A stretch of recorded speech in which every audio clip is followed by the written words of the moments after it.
کرام جناب مولانا جناب قاری محمد اشرف صاحب دامت برکات ملالیہ کو کہ آپ کی دعوت پر یہ عظیم ہستیاں اس ادارے کے اندر جلوہ افروز ہوئی، اور آپ قابل مبارکباد اس طور پر بھی ہیں کہ اللہ تبارک و تعالیٰ نے آپ کو خدمت قرآن کے لیے قبول و منظور کیا ہوا ہے۔ الحمدللہ علاقے ہی کے اندر نہیں بلکہ دور دراز علاقوں تک آپ کے شاگردوں کی ایک طویل فہرست ہے جو خدمت قرآن میں مصروف عمل ہے۔ ان کی کارکردگی کا اجر و ثواب بھی الحمدللہ آپ تک پہنچ رہا ہے۔ آج اس ادارے کے اندر میری تیسری حاضری ہے۔ گزشتہ مرتبہ میں یہاں حاضر ہوا تھا، قرآن کریم بچوں سے سنا تھا۔ الحمدللہ دیگر اداروں میں بھی جانا ہوتا ہے، لیکن اشرف المدارس کے طلباء کا طرز قرآن کریم بہت ہی عمدہ ہے۔ ان بچوں کا پڑھنا، ان کا انداز بہت عمدہ ہے، جو ناظم اور مدرس دونوں کی محنتوں کا نتیجہ ہے۔ اللہ تبارک و تعالیٰ ادارے کو دین دوگنی رات چوگنی ترقی عطا فرمائے، زیادہ سے زیادہ حفاظ کرام اشرف المدارس سے فارغ ہوں، ایسے اسباب مہیا فرمائے۔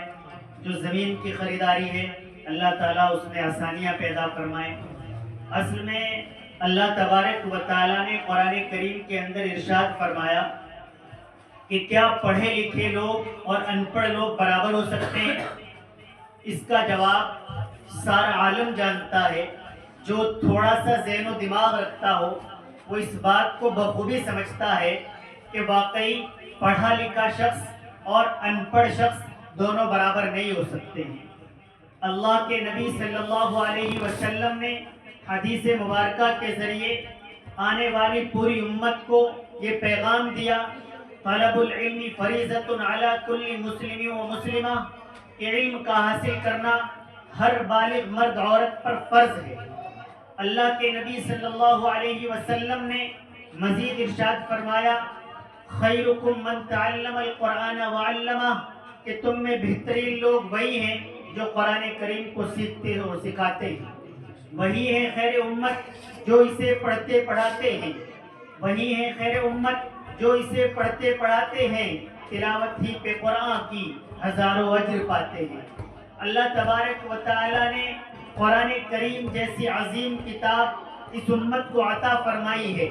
اب امت مسلمہ کی ذمہ داری ہے، ایک ایک فرد کی ذمہ داری ہے کہ اس قرآن کریم کا احترام کرے، اس قرآن کریم کو سیکھنے کی کوشش کرے، اس قرآن کریم سے محبت کرنے والا بنے، اس قرآن کریم کے پڑھنے والوں سے محبت کرنے والا بنے، اس قرآن کریم سے کو پڑھانے والوں سے محبت کرنے والا بنے۔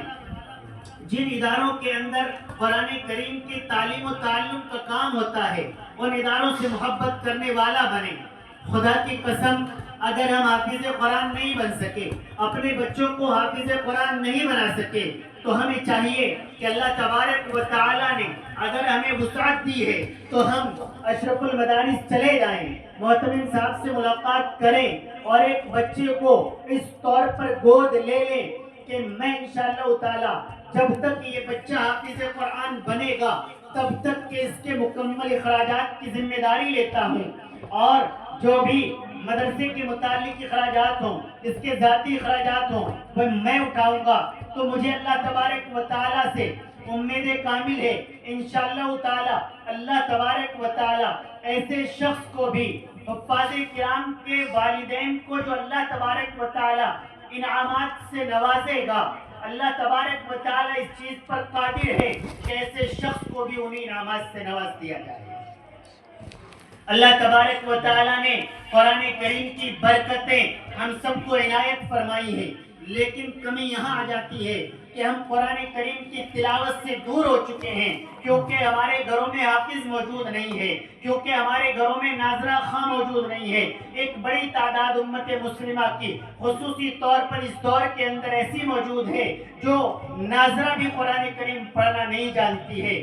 ایسے لوگ، اگر انسان اپنے آپ کو بدنصیب سمجھتا ہے کہ اس کے پاس مال و دولت نہیں ہے، انسان اپنے آپ کو بدنصیب سمجھتا ہے کہ اس کے پاس اولاد نہیں ہے، انسان اپنے آپ کو بدنصیب سمجھتا ہے کہ اس کے پاس گاڑی بنگلہ نہیں ہے، لیکن یاد رکھو بدنصیب انسان اپنے آپ کو جب سمجھے جب اس کے پاس قرآن کریم کی دولت موجود نہ ہو، جب وہ قرآن کریم کو پڑھنا نہ جانتا ہو، جب وہ قرآن کریم پر عمل کرنے والا نہ بن رہا ہو۔ میں طلباء کرام سے مختصر طور پر مخاطب ہو کر کہنا چاہتا ہوں کہ اللہ تبارک و تعالیٰ نے آپ کو دنیا کے عظیم ترین کام کے لیے منتخب کر لیا ہے۔ اب آپ محنت کریں، جلد سے جلد قرآن کریم کی تکمیل کے لیے پورے طور پر کوشش کریں۔ آپ حافظ بن جائیں گے تو یہ زندگی بہت مختصر زندگی ہے، گزر جائے گی۔ اور اگر اس کے متعلق بھی بات کروں تو الحمدللہ حافظ قرآن، قاری قرآن، عالم قرآن، مفتی صاحب، آپ پوری دنیا کے اندر اگر غور کریں گے تو بہت ہی صاف و شستہ کپڑے پہننے والوں میں ان حضرات کا شمار ہوگا، اور الحمدللہ عمدہ ترین کھانا کھانے والوں میں ان حضرات کا شمار ہوگا۔ بظاہر یہ آپ کو لگ سکتے ہیں کہ یہ غربا میں شمار ہوتے ہیں، لیکن یاد رکھو الحمدللہ دنیا کے اندر بھی ان کے مراتب بہت زیادہ بلند ہیں، اور آخرت کے اندر تو ان کے مقابلے میں دوسرے لوگوں کی کوئی حیثیت ہی نہیں ہوگی۔ اللہ تبارک و تعالیٰ کل قیامت کے دن کسی بھی امیر آدمی کو یہ حکم نہیں دیں گے کہ آپ جنت کے درجوں پر چڑھتے چلے جائیں۔ اللہ تبارک و تعالیٰ کسی ایم پی، کسی ایم ایل اے کو، کسی پردھان منتری کو، یہاں تک کہ کسی بادشاہ کو بھی یہ موقع نہیں فراہم کریں گے کہ آپ جنت کے درجوں کو چڑھتے چلے جائیں۔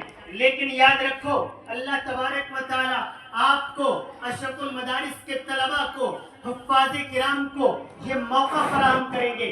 ارشاد ہوگا اے حافظ قرآن، قرآن کریم کو پڑھتا چلا جا، جنت کے درجوں کو چڑھتا چلا جا۔